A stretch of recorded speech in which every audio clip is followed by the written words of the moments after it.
El Mesías. He aquí el Cordero de Dios.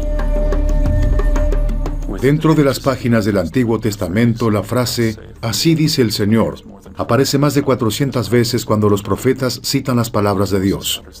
Un ejemplo es cuando Moisés pronunció estas palabras ante el faraón, o cuando Jeremías las dijo a todo Jerusalén. Sin embargo, la expresión no se encuentra en el Nuevo Testamento. Al contrario, el hijo del carpintero simplemente pronuncia: "De cierto os digo". Desde el Sermón del Monte hasta el milagro en la tumba de Lázaro, el Dios de Israel habla por sí mismo. Él fue a la montaña. El Sermón del Monte y milagros.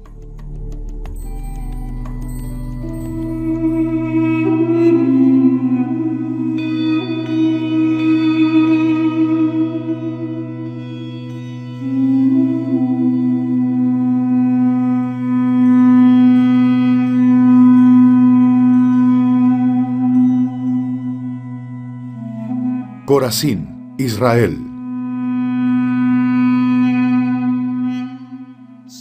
Desde finales del siglo XVIII, algunos estudiosos del Nuevo Testamento se han enmarcado en lo que ellos refieren como la búsqueda del Jesús histórico, es decir, lo que realmente Jesús dijo e hizo. Sus investigaciones los han llevado a indagar en la historia, teología, arqueología y filología que estudia las antiguas lenguas. Por lo general, estos académicos han rechazado todo lo relacionado con lo sobrenatural, lo que afirme la autoridad divina o lo que sugiera cómo vivir nuestras vidas.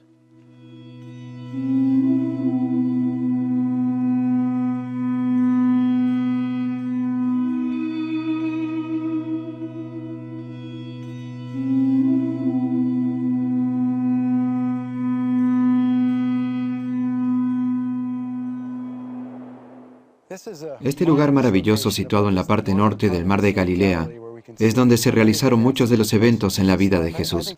Esto para mí es lo primero que hago para orientarme. Betsaida está alrededor de la parte norte del Mar de Galilea, en dirección a la esquina noreste. Ese fue el hogar de Pedro, Andrés y Felipe. Sí. Allí nacieron ellos. Eso es una especie de cima, ¿no es así? ¿Es allí? Sí, la moderna excavación arqueológica de este lugar está un poco más alejada del mar.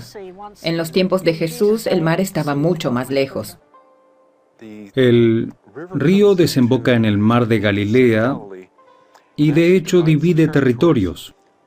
En el lado este estaba el territorio de Herodes Filipo, uno de los hijos de Herodes el Grande, y en el lado oeste estaba el territorio de Herodes Antipas, quien fuera el gobernante de Nazaret y sus alrededores durante el tiempo en que Jesús creció.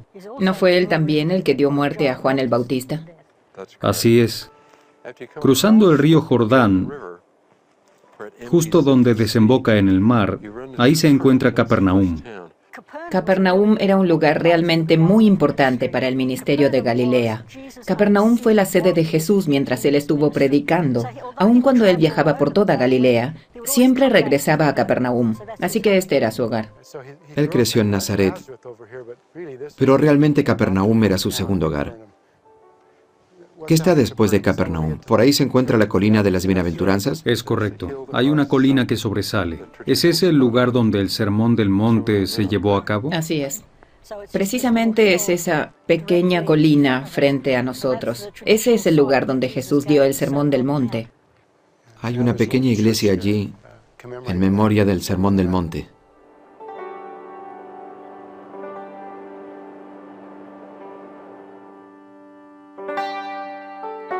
El Sermón del Monte. Y al ver las multitudes, subió al monte y se sentó, y vinieron a él sus discípulos. Y abriendo su boca, Mateo 5:1-2.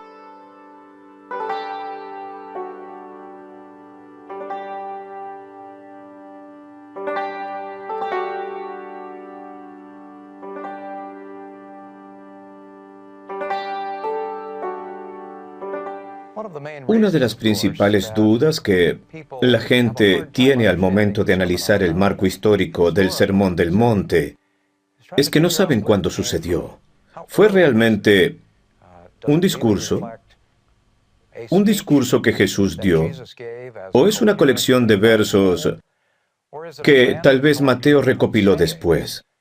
No existe consenso alguno entre los estudiosos del Nuevo Testamento de la época en que el Sermón del Monte ocurrió. Algunos dicen que se escribió mucho después, pero otros lo ven como un texto que fue escrito antes de Mateo, un texto que Mateo encontró y que usó e incorporó en su Evangelio. Esto tiene sentido, porque una quinta parte de las palabras usadas en el Sermón del Monte nunca más las volvió a usar. Estas palabras no son las que Mateo usaba, ni tampoco están en su vocabulario. Incluso Mateo incluye partes del Sermón del Monte que son desconcertantes y no hace una pausa para explicar lo que quieren decir. Por ejemplo, la parte donde habla sobre que no debemos de lanzar perlas a los cerdos o dar las cosas santas a los perros. Parece ser una enseñanza muy importante de lo sagrado o del trato sagrado que debemos de dar a esas cosas. Pero Mateo nunca se detiene a explicar esto, lo cual normalmente hubiera hecho si él hubiera creado este texto como una introducción a las enseñanzas y evangelio de Jesús. Notamos que el sermón en Lucas es bastante diferente del sermón en Mateo. Muchos estudiosos dicen que el sermón de Lucas, que es mucho más corto que el de Mateo, probablemente refleja mejor históricamente el sermón que Jesús dio. Si asumimos esto y después decimos, bueno, es que el sermón de Mateo es mucho más largo, más detallado y más elaborado en muchos aspectos que el sermón de Lucas, entonces, ¿cómo es que la versión de Lucas fue escrita antes que la versión de Mateo? Si hubiera ocurrido de esa manera, la versión de Mateo hubiera tenido que haber sido inventada por los cristianos tiempo después. Jesús nunca habría dado el sermón del relato de Mateo. Para los santos de los últimos días esto es incongruente, ¿no es cierto? Si vemos en Tercer Nefi, el recuento del sermón de Jesús se acerca más a la versión de Mateo que a la de Lucas. Por ende, sabemos que fue un solo sermón y no una recopilación de varias enseñanzas a lo largo de la vida de Jesús. Monte Arbel. El mensaje y los milagros de Jesús han tenido un profundo impacto en la historia del mundo. Pero, ¿realmente fue Él quien hizo y dijo todo lo recopilado por los escritores de los Evangelios? ¿Podemos confiar en sus palabras? Como usted sabe, la mayoría de la investigación moderna es muy escéptica en esto. Si a esta investigación le sumamos lo registrado en el Libro de Mormón, llegaremos a la conclusión de que éste confirma a detalle la precisión histórica de los pasajes de la vida de Jesús que encontramos en el Nuevo Testamento. Correcto. En el Libro de Mormón, Jesús sana al enfermo, da vista al ciego, ordena a sus apóstoles y establece su iglesia. Aún más importante es su aparición en las Américas, ya resucitado y glorificado, de la misma manera como apareció ante sus discípulos en el Viejo Mundo. Cuando comparamos lo que Jesús dice y hace en el Nuevo Testamento con lo registrado en el Libro de Mormón, este confirma y corrobora que Él es el Mesías. Tanto el Libro de Mormón como el Antiguo Testamento reafirman mutuamente que Él es el Mesías. Una mejor manera de apreciar esto es tomar las enseñanzas de Jesús y estudiarlas cuidadosamente en ambos textos. Y el Sermón del Monte es una gran oportunidad para hacerlo. Efectivamente. El Sermón del Monte, Mateo 5:1-2, ocurrió en Galilea, un discurso del Señor a sus discípulos quienes estaban a punto de ser enviados como misioneros. El Sermón en el Templo, Tercer Nefi 12:14, ocurrió en la tierra de abundancia en América, un discurso dado al pueblo nefita por el Señor después de su resurrección. A menudo las similitudes entre el sermón en Mateo y el de Tercer Nefi son usadas como prueba en contra del Libro de Mormón, y se lo toma como si solo fuera una copia de la Biblia. Hace algunos años, un distinguido investigador del Nuevo Testamento, Krister Stendal, vino a BYU y examinó y comparó el Sermón del Monte en Mateo con el sermón en el templo. Aún no estoy de acuerdo con todo lo que dijo. Una de las cosas que mencionó es fundamental para entender el Sermón del Monte en Mateo, incluso como santo de los últimos días. Él dijo que Jesús enseñaba como un rabino y que reinterpretaba la ley de Moisés para aplicarla en sus días. Y él dijo que Jesús no fue muy diferente a los otros rabinos del primer siglo. Pero cuando Jesús pronunció el sermón del templo en Tercer Nefi, él lo hizo como el Mesías. Esta es una diferencia muy importante desde el punto de vista de un no miembro. Y él llegó a esa conclusión tras estudiar muy cuidadosamente los dos textos. No solo las similitudes, sino también las diferencias. Y aun cuando las diferencias son pequeñas y pueden pasar desapercibidas, si uno lee cuidadosamente estos textos, estas son realmente significativas. Algunos de los pasajes donde él percibió estas significativas diferencias, todos empiezan con una misma frase: venid a mí. Él la dice en los versículos del 18 al 20. Observen cuántas veces aparece esta frase, venid a mí, porque en verdad os digo, ni una jota ni una tilde ha pasado de la ley, sino en mí toda se ha cumplido. Y he aquí os he dado la ley y los mandamientos de mi Padre, para que creáis en mí, que os arrepintáis de vuestros pecados, y vengáis a mí con un corazón quebrantado y un espíritu contrito. He aquí tenéis los mandamientos ante vosotros, y la ley se ha cumplido. Por tanto, venid a mí y sed salvos. Vemos que esta frase sigue apareciendo. Más adelante, en el registro de Mateo, en una parte, él habla de que si tienes ira en contra de tu hermano, debes dejar la ofrenda en el altar e ir y solucionar el problema y después regresar. En el versículo 23 el altar se ha reemplazado. Por tanto, si vienes a mí o deseas venir a mí, y te acuerdas de que tu hermano tiene algo contra ti, ve luego a tu hermano y reconcíliate primero con él, y luego ven a mí, con íntegro propósito de corazón, y yo te recibiré. Jesús ha reemplazado el altar consigo mismo como el centro de salvación.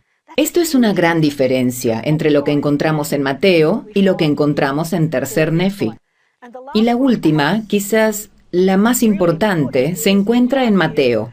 Ve y sed perfectos, aun como vuestro Padre que está en el cielo es perfecto. Mientras que en Tercer Nefi dice, por tanto, quisiera que fuesen perfectos, así como yo, vuestro Padre que está en los cielos, es perfecto. Jesús se atribuye a sí mismo la perfección, lo cual le era imposible hacer en Mateo, porque aún no había terminado su misión. Él no había efectuado la expiación ni había resucitado como en Tercer Nefi, donde él ya es un ser glorificado y esto se refleja en el sermón, algo que no se refleja en Mateo. Estas son diferencias muy significativas entre los dos libros. No es una simple copia o réplica de la versión de Mateo. Cuando el Señor termina de dar su sermón, que el Padre le ha encomendado dar a los nefitas, se voltea hacia ellos y les dice, percibo que ustedes quieren que les muestre los milagros que realicé en Jerusalén. Y les dice que ellos tienen la fe suficiente para que Él pueda hacer estos milagros. Así que les pide traer a sus enfermos, afligidos y demás. Y en las Escrituras se dice que trajeron a gente con toda clase de enfermedades y Jesús los sanó a todos ellos. Este es un testimonio poderoso, no solo de palabras, sino de hechos. El registro bíblico de lo que Cristo hizo cuando sanó a sus hermanos y demás también se encuentra en el libro de Mormón. Este es el segundo testigo de que Jesucristo pronunció esas palabras y que realmente realizó los milagros que se encuentran en la Biblia.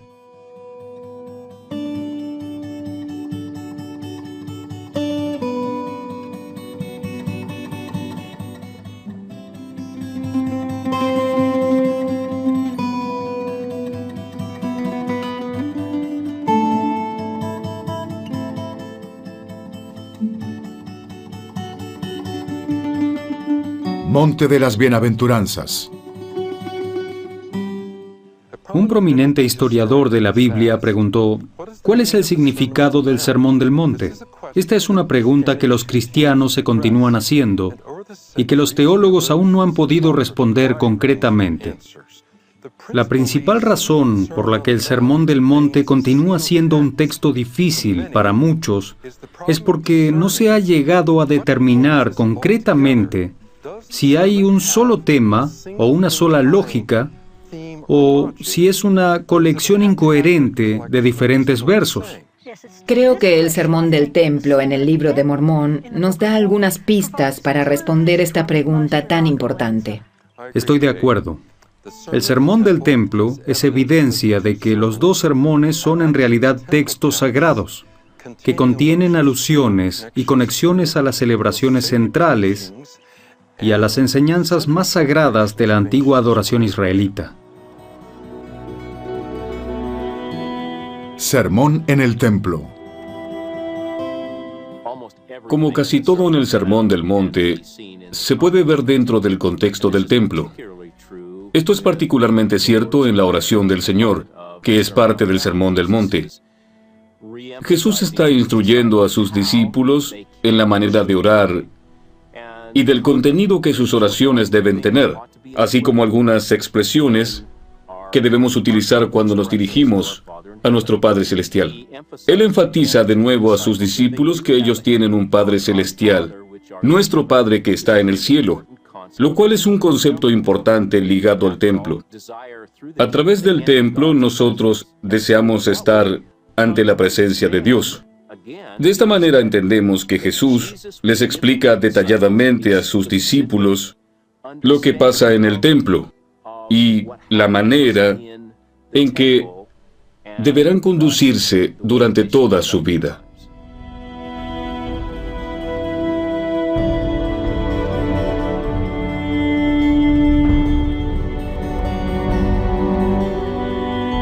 Vosotros pues oraréis así. Mateo 6:9. Justo a la mitad del Sermón del Monte y del Sermón del Templo, encontramos la oración del Señor. Justo antes Él dice, cuando ustedes oren individualmente, háganlo en secreto. Pero cuando cambia al plural, dice, cuando vosotros oréis, vosotros pues oraréis así. Él le enseña una oración formal a su pueblo, de forma que encierra el misterio completo de la deidad y todo lo que la gente sabía y hacía en el templo en tiempos antiguos. Justo al comienzo de la oración del Señor, donde se invoca al Padre Celestial, que es la manera de comenzar una oración, dice, bendito sea tu nombre. En los salmos hay salmos de alabanza y salmos de agradecimientos también. La manera en que los académicos diferencian estos dos salmos, ya que son muy similares, es que los de agradecimiento reconocen a Dios por lo que Él hace, y los de alabanza reconocen a Dios por quien es Él. Esta frase, bendito sea tu nombre, es la frase que utiliza el Salvador cuando reconoce al Señor por quién es Él, sus cualidades, su carácter, cuando reconocemos su gloria, su nobleza, su divinidad, su amor, su caridad. Pienso que estamos expresando alabanzas, sin importar si lo hacemos en voz alta o no. La oración del Señor incluye la petición, perdona nuestras ofensas, así como nosotros perdonamos a quienes nos ofenden. Esta es la clave de cómo recibir misericordia. Si nosotros no perdonamos, Dios tampoco nos perdonará. La doxología. La doxología es un pequeño himno de alabanza a Dios que usualmente se utiliza al final de cánticos, salmos e himnos, porque tuyo es el reino y el poder y la gloria por todos los siglos. Amén. De hecho, la doxología, al final de la oración del Señor, está ausente en los primeros y mejores manuscritos del Nuevo Testamento, pero en el Sermón del Templo sí se encuentra. Entonces, uno se pregunta, ¿por qué ha sido removida de la historia de los manuscritos del Nuevo Testamento? Y está la frase, porque tuyo es el reino y el poder y la gloria por siempre. Amén. Realmente enfatiza la idea de que, aun cuando pedimos al Señor bendiciones y usamos estas bendiciones para ayudar a otros, al final todo lo que tenemos y todo lo que somos es gracias a Él. Nosotros solo le devolvemos lo que nos dio cuando ayudamos a otros. Las ceremonias en los tiempos del Viejo Mundo solo se dedicaban a glorificar y alabar a Dios, reconociendo su poder y autoridad, alabándolo, glorificándolo y sometiéndose a su voluntad. Y vino a él mucha gente.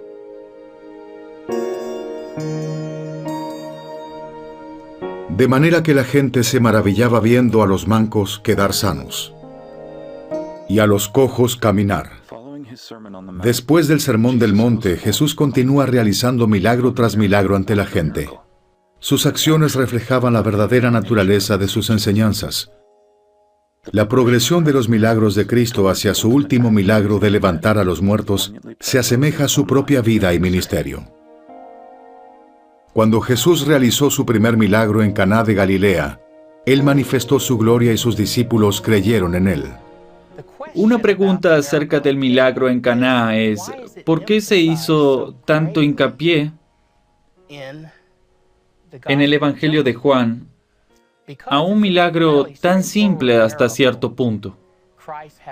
Cristo tenía botellones llenos con agua, los que convierte en vino durante una boda.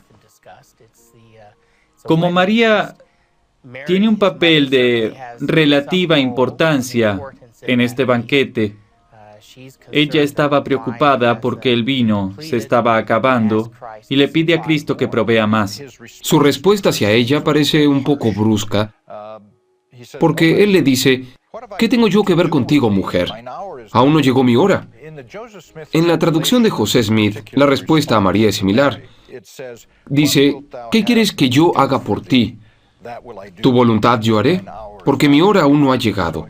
Una vez más, se demuestra que María y su hijo Jesús tenían una relación muy cercana, porque María sabía que Jesús tenía el poder para solucionar esta penosa situación. El que se les hubiera terminado el vino a los novios durante su boda hubiera sido algo vergonzoso.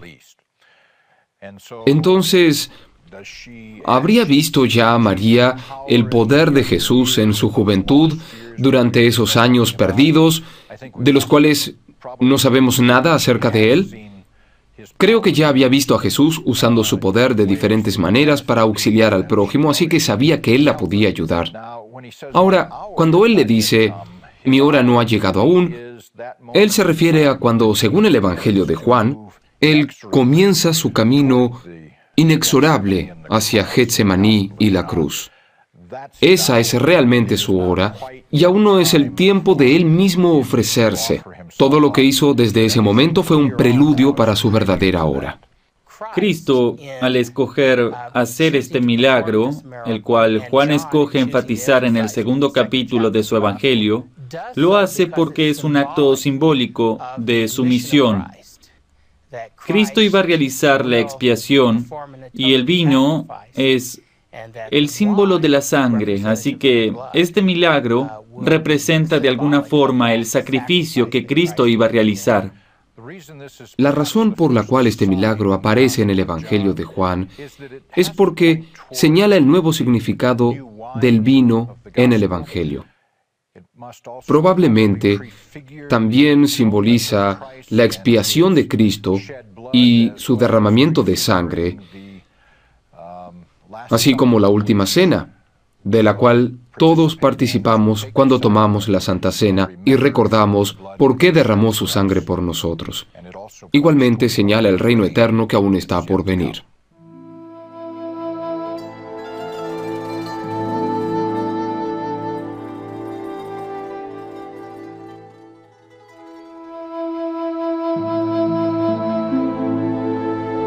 Antiguas ruinas de Katzrin, cerros de Golán.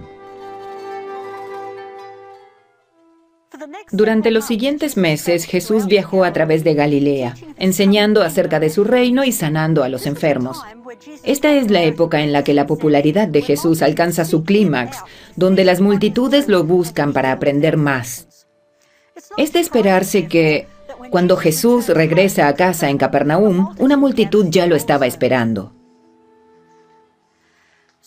Rápidamente la casa donde él se hospedaba se llenó y una multitud se congregaba fuera de la casa. Entonces Jesús empezó a enseñar su evangelio.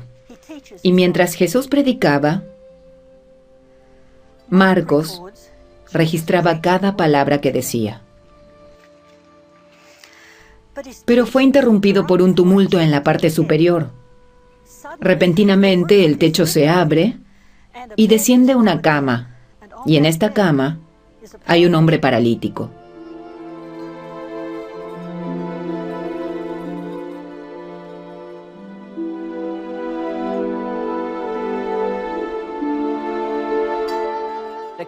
Repentinamente el techo se abre y estos 4 amigos bajan a este hombre paralítico. Hubiera sido fácil para el Salvador simplemente sanarlo, porque ya lo había hecho antes. Y dijo, tus pecados son perdonados.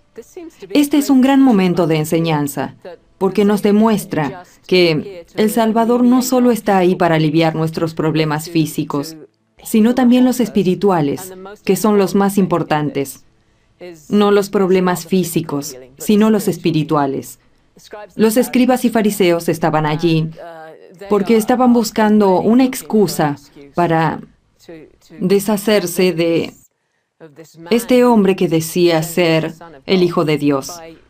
Al perdonar pecados, él estaba declarando quién era, ya que solamente Dios puede perdonar pecados. Al hacer esto, confrontaba directamente a los escribas y fariseos. Ahora, una cosa es que alguien, paralizado de la cintura hacia abajo, se levante y camine, considerando sus limitaciones físicas, las que ha tenido durante mucha cantidad de años, y pueda levantar esta armadura con todo su peso. Tenía que ser lo suficientemente fuerte para cargar con todo ese armazón.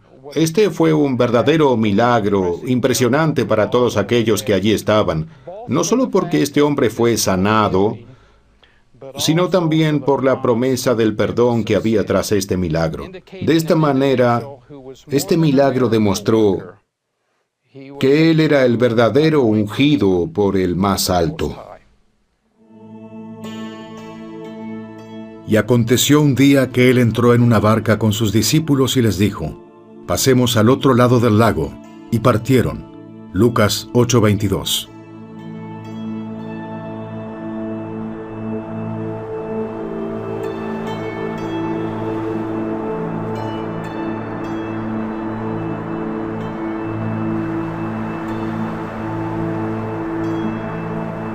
Paz. Cálmense. En los evangelios sinópticos aparece esta maravillosa historia acerca de Jesús y de los discípulos tratando de cruzar el mar de Galilea, tal vez de oeste a este. En medio de su travesía comienza una terrible tormenta, durante la cual Jesús parece estar durmiendo. Los apóstoles están muy preocupados, por lo que, según Marcos, despiertan a Jesús, quien estaba en la parte de atrás de la embarcación. Y ellos le dicen, Maestro, ¿no tienes cuidado que perecemos? Y Jesús les da una respuesta interesante. En Mateo, Él les responde diciéndoles, ¿dónde está su fe? Paz, cálmense. Al decir esto, la tormenta cesa y las olas se calman. Los apóstoles estaban asombrados y dicen, ¿quién es este que aún el viento y el mar le obedecen? Aún para ellos, que vieron cómo Jesús le da la vista al ciego y cómo le regresó la vida a alguien ya muerto, este milagro fue sorprendente. Creo que en ese momento ellos temían extremadamente porque se dieron cuenta que hasta la naturaleza obedecía a Cristo y que con tan solo pronunciar las palabras, paz, cálmense, los vientos cesaron y la tormenta se calmó. En el versículo 40, Él les responde de una manera singular. Esto incomoda a bastante gente y también me incomodó a mí por un tiempo porque dice, ¿por qué estáis así amedrentados? ¿Cómo no tenéis fe? El bote está a punto de inundarse y ellos iban a morir, así que era comprensible que estuvieran asustados. Sospecho que esta es una alegoría acerca de lo que les iba a pasar a ellos y a su iglesia. Si tomamos el bote como símbolo de la iglesia, más adelante los apóstoles estarían al mando del bote. Jesús ya no iba a estar con ellos. Luego de su resurrección, Él iba a estar muy cerca de ellos, pero su presencia no iba a estar ahí. Así que esto es lo que simboliza este relato. Él no está despierto, Él no está haciendo nada en medio de la violenta tempestad hasta que lo despiertan. Eventualmente la iglesia caería en la apostasía. Algo así como si el bote se hubiera hundido. Todos los apóstoles iban a morir, por supuesto, con la excepción de Juan. Ahora la pregunta en este punto es que, si usted sabe que va a haber una apostasía, que la iglesia y su autoridad se van a perder, usted va a necesitar conservar su fe. Necesita de esta fe de la que Jesús está hablando aquí. Y pienso que lo que está enseñando es que a pesar del caos y la maldad en el mundo, nuestra fe nos sostendrá a través de esto, aun si el bote se hunde. Quizás la tormenta de la que leemos aquí en Marcos pueda representar el mundo pecador y malvado en el que vivimos. Puede ser un símbolo de los tiempos en nuestras vidas en los que sentimos que no tenemos control, donde nos sentimos que estamos desesperados y que la única persona que nos puede salvar es el Salvador. Me gusta el consejo que el Señor le da a José Smith en Doctrinas y Convenios 101:16, el recordatorio, porque toda carne está en mis manos, estad quietos y sabed que soy Dios. Esta escritura y este ejemplo de Cristo calmando la tormenta nos enseña que el Señor siempre está cerca de aquellos que lo llaman en momentos de gran desesperación, y Él está siempre en control. La alimentación de los 5,000.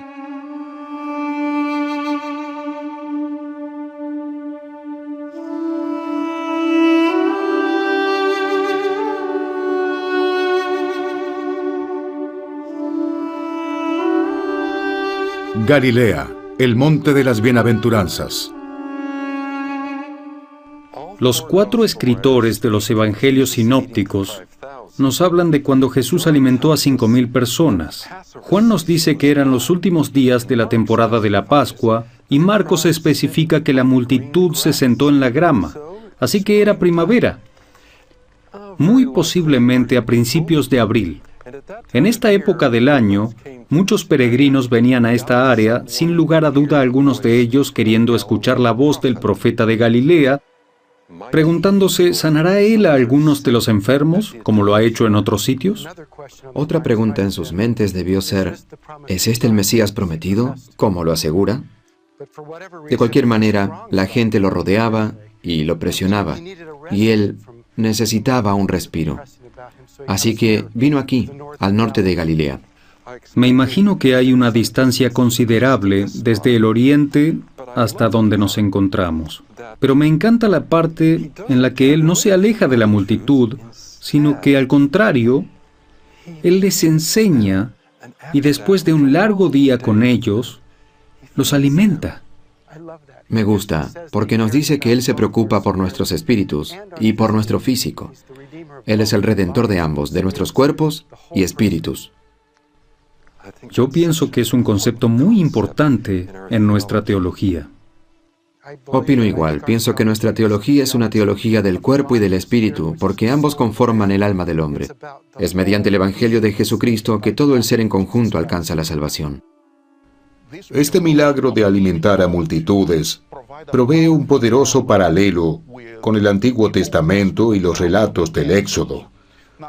Esta es una de las maneras que el Salvador escoge para probar que realmente es el Dios de Israel. El Señor alimentó casi a diario a Moisés y a los hijos de Israel durante los 40 años que pasaron en el desierto, y les proveyó maná mientras viajaban. Ahora, siglos después, el Salvador está llevando a estas multitudes de israelitas a lugares desolados. Los escritores de los evangelios sinópticos nos dicen que Él les alimentaba así como lo había hecho con los antiguos israelitas. Jesús está alimentando a esta gente en el desierto por medios milagrosos, y este detalle no se pasó por alto. Jesús de Nazaret no solamente predicó, sino que también probó que fue Él quien les había dado maná en el desierto, y Él era el tan ansiado y esperado Mesías. Ahora encontramos que entre la alimentación de los 5,000 y la de los 4,000 hubo otro encuentro que el Salvador tuvo con las multitudes, en la cual Él se rehusó a obrar el milagro.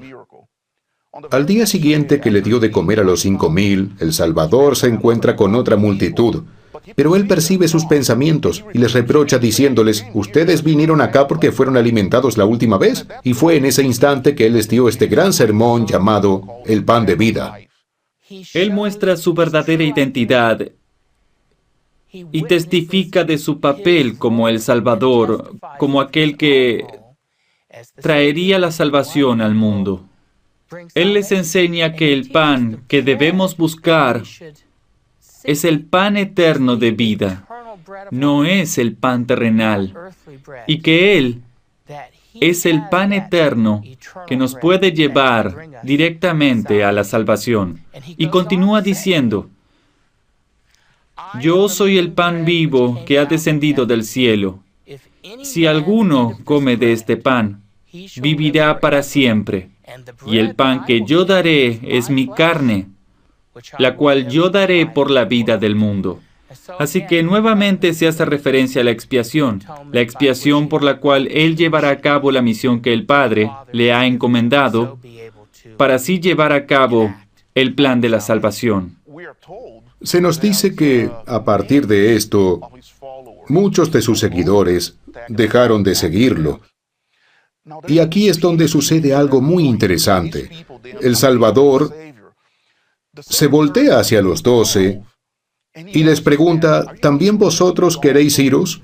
A lo cual Simón Pedro responde, Señor, ¿a quién iremos?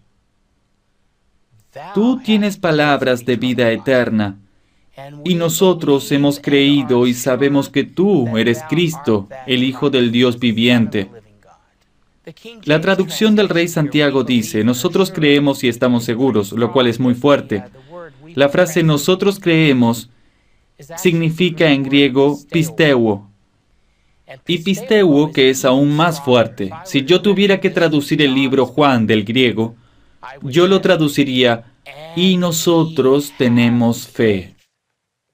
¿Lo ve? Es importante que nosotros reconozcamos que no solamente se trata de creer, sino de tener fe. Porque a través de la fe nosotros tenemos conocimiento, y ellos sabían quién era Cristo.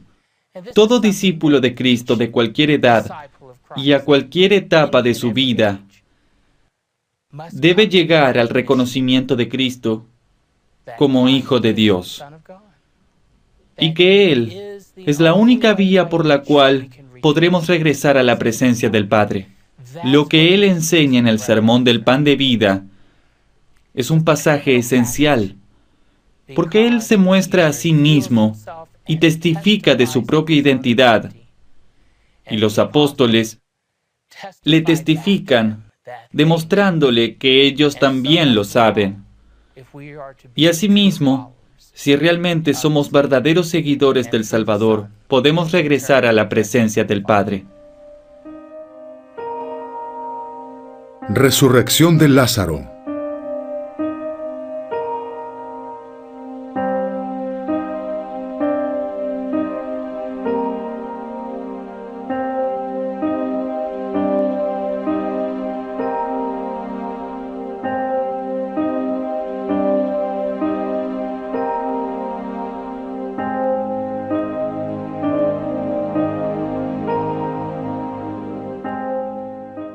Ahora, Jesús amaba a Marta, a su hermana y a Lázaro. Si vemos la complejidad de todos los milagros, a mí especialmente me gusta la manera en que Juan los relata, porque escoge 7 milagros para explicarlo. Es todo lo que Juan nos enseña. Todos los otros milagros son relatados también por los demás escritores, pero especialmente Juan nos lleva desde la simplicidad de las bodas de Canaán hasta llegar a Lázaro. En los últimos meses, Jesús ha estado un par de veces en Jerusalén, y somos conscientes que cuando Jesús ha ido a Jerusalén, ha estado muy cerca de perder la vida. Durante esos meses Él ha estado en el área sur, y también sabemos que Él ha estado en Bethany, con María, Marta y Lázaro, quienes eran verdaderamente sus seguidores. En este viaje, el Salvador está en los alrededores de Perea, y es cuando Lázaro se enferma. Por eso, María y Marta lo mandan a llamar. Cuando le informan a Jesús que María y Marta necesitan ayuda, le dicen, «He aquí el que amas está enfermo». Ni siquiera le dijeron quién era, pero él ya lo sabía. Él lo sabía. Y él amaba a Lázaro, a María y a Marta. Pero el Salvador tiene otra cosa en mente en ese momento. Así que Él no va inmediatamente. Él les envía un mensaje diciéndoles esto es por la gloria de Dios. Pero no sabemos si ellos recibieron el mensaje o si Lázaro estaba muerto para cuando les llegó. Imagínense si Lázaro estaba ya muerto cuando María y Marta recibieron el mensaje del Salvador diciendo, esto era para la gloria de Dios. Esto debió ser muy confuso para ellas. Por 2 días más el Salvador no hace nada y permanece en Perea, continuando su ministerio. Son 4 días que esperaron para colocar a Lázaro en su tumba, lo que es muy interesante, porque los judíos creen que el espíritu permanece por 3 días con el cadáver. Así que él espera hasta el 4.º día para estar seguro de que los judíos saben que Lázaro está realmente muerto. Esto no es un truco de magia, este no es algún engaño que usted pueda explicar de otra manera. Lázaro está realmente muerto. Ambas, María y Marta, permanecen asombrosamente fieles esperando la llegada de Jesús. Marta es la primera de las dos. Ella oye el rumor y se nos dice en la Biblia que sale a su encuentro. Y cuando lo encuentra, la primera cosa que le dice es una expresión de su continua e ininterrumpida fe. Ella le dice, si hubieras estado aquí, él no hubiera muerto. Y Jesús le contesta, él se levantará de nuevo. Y ella le dice, sí, yo sé que él lo hará, pero ella parece entender que es una referencia a la resurrección en el último día. Mas cuando Cristo le dice, en lo que parece algo privado entre ellos, él le dice, yo soy la resurrección y la vida. Esta es una de las declaraciones más enfáticas en Juan, y es hecha justo en este intercambio tan interesante y privado entre Jesús y Marta. De hecho, es una de las primeras personas con las que él es tan explícito en términos de su verdadero poder e identidad. María también escucha que el Salvador está allí y sale y está llena de dolor. Pienso que es aquí donde encontramos este pequeño y simple versículo, el versículo más pequeño de todas las Escrituras, pero tan lleno de emoción, porque nos da una percepción del Salvador de tal manera que nos enseña cómo debemos igualmente reaccionar. Cuando el Salvador ve su dolor, este gran y profundo dolor porque ellas han perdido a este hermano a quien amaban, Él sabe que en un instante se tornará en alegría, que Él va a levantar a Lázaro nuevamente. Pero cuando Él ve su dolor, leemos estas simples palabras en Juan 11:35. Jesús lloró.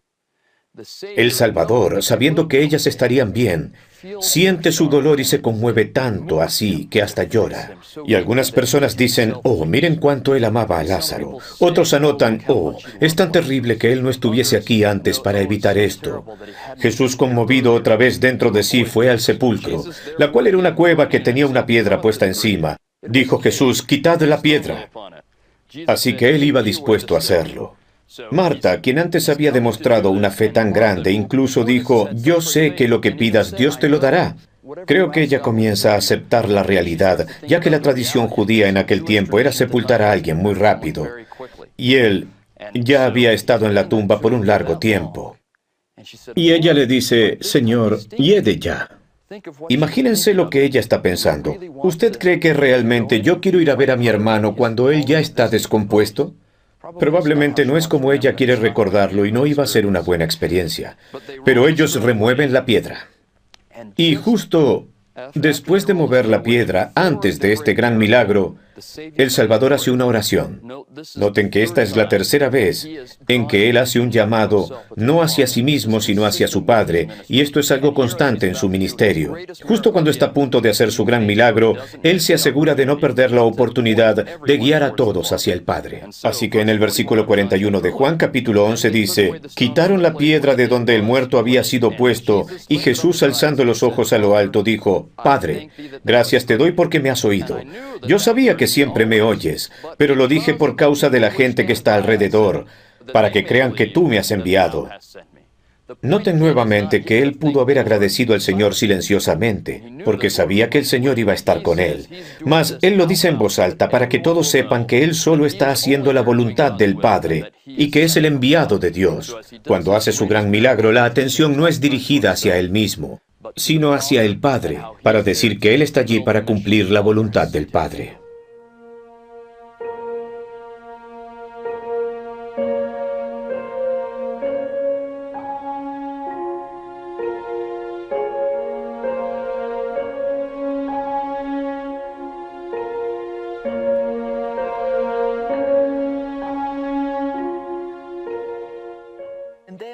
Y luego él llamó a Lázaro. Lázaro, ven afuera.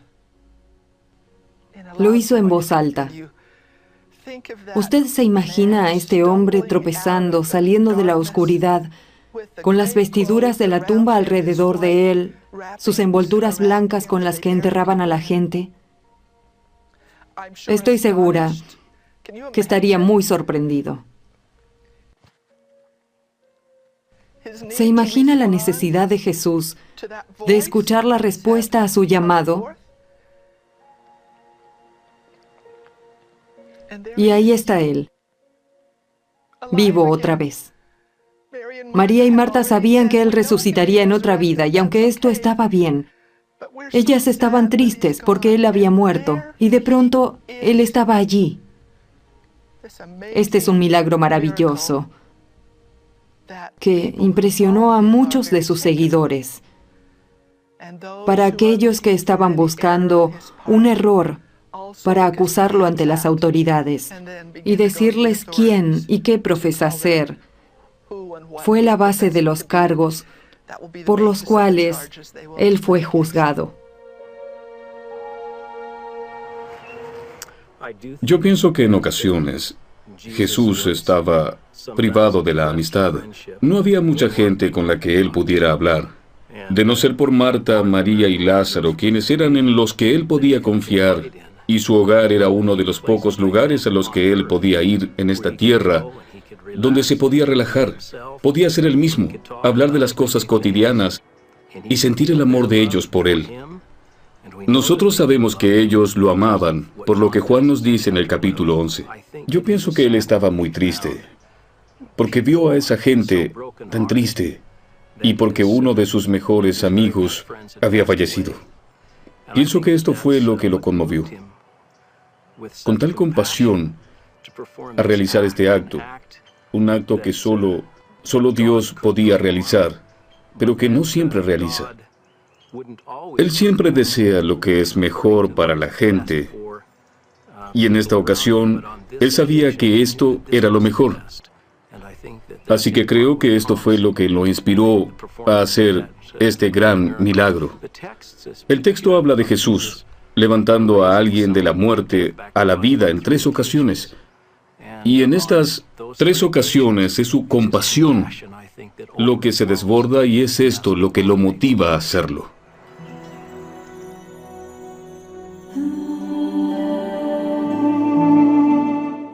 A medida que Él transforma el agua en vino, a medida que Él cura al paralítico, que calma el tormentoso mar, y sus palabras traen a Lázaro de vuelta a la vida, Jesús realiza milagros que maravillan a las crecientes multitudes.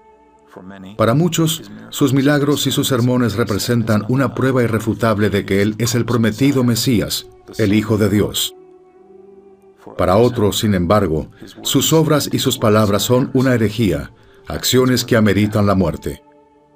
A los pocos días de levantar a Lázaro, la misión y el ministerio de Jesús culminarían, y Él torna su cara en dirección a Getsemaní y el Gólgota.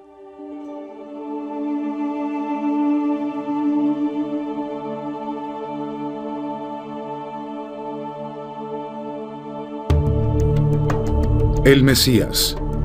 He aquí el Cordero de Dios.